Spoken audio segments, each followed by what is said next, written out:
Yes! Nasa langit na. Nakapasok ako sa langit. Yes! Hello po, San Pedro. Hello po. Thank you po sa pagpili sa akin. Thank you. Sa totoo lang, hindi ka papasok sa langit.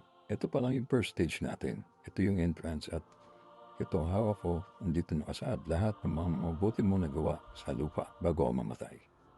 Ah, okay po. Okay po.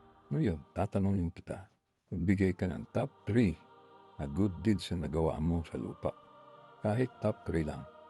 Natin mapapatunayan kung nararapat ka makapasok sa langit.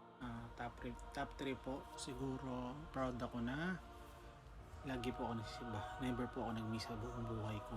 Kada linggo nagsisimba po ako.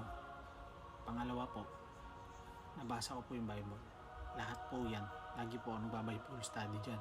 Hindi po ako nagmimintis every week din po. Pangatlo po, lagi po ako nagbibigay sa charity. Charity po talaga. Yun yung masasabi ko na nagawa ko sa earth para maging worthy po ako mapunta rito. Very good. Very good dyan nagawa mo. Sabi ko na nga ba, magpe-pay off lahat ang ginagawa ko. Thank you po, pasok na ako. O teka, saan pupunta? Ay, hindi pa po tapos. Di pa tayo tapos. Yung mga magandang nagawa pa lang, oh. Susunod natin, yung mga kasalanan mo naman na hindi mo na pagsisihan ng totoo at yung paulit-ulit mong ginagawa. Ayos ba? Opo. Hinay-hinay ka lang iyo.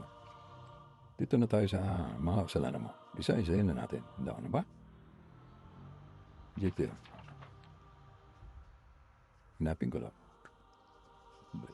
Ito.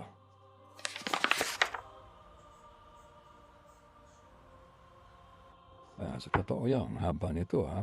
Unang-una, mapanira ka daw sa kapwa mo. Mahilig ka daw gumawa ng kwento na nakakasira sa buhay nila. Pangalawa, lagi mo daw ginagamit yung pangalan ng Diyos. Pag nangangako ka, pag nangungutang ka, ginagamit mo. Tapos, pag pinagbibintangan ka ng iba, ginagamit mo rin yung pangalan ng Diyos. Meron pa dito, iniwan mo daw yung pamilya mo. Lumaki mag-isa yung mga anak mo. Nag-working student, ikaw ang ginagawa mo. Tatlong beses ka ng babae. Ito, yung charity, malaki 10% mo sa nanaupo ka sa charity. Ang laki ng kickback mo. Charity ba talaga yan? Ito pa, nangangatay ka ng aso. Alam mo, hindi kasalanan yan. Kala mo ito malala. Monthly ka daw ng umpisal. Pero sa totoo lang, paulit-ulit mo namang ginagawa ang kasalanan mo. November 16, umpisal ka. Sabi mo, ng babae ka. November 25, meron ka na ng babae. Naloo mo ata kami. Totoo lang, haba na ito. Ilang metro to.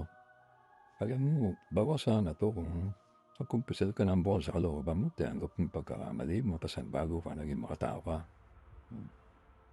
Pero ayoko naman kasi nandito ka na tsaka ang haba na ng pila. Ang haba na ng pila. Tatapusin ba natin to? Hindi na po. Una na po ako. Bye-bye. Opo.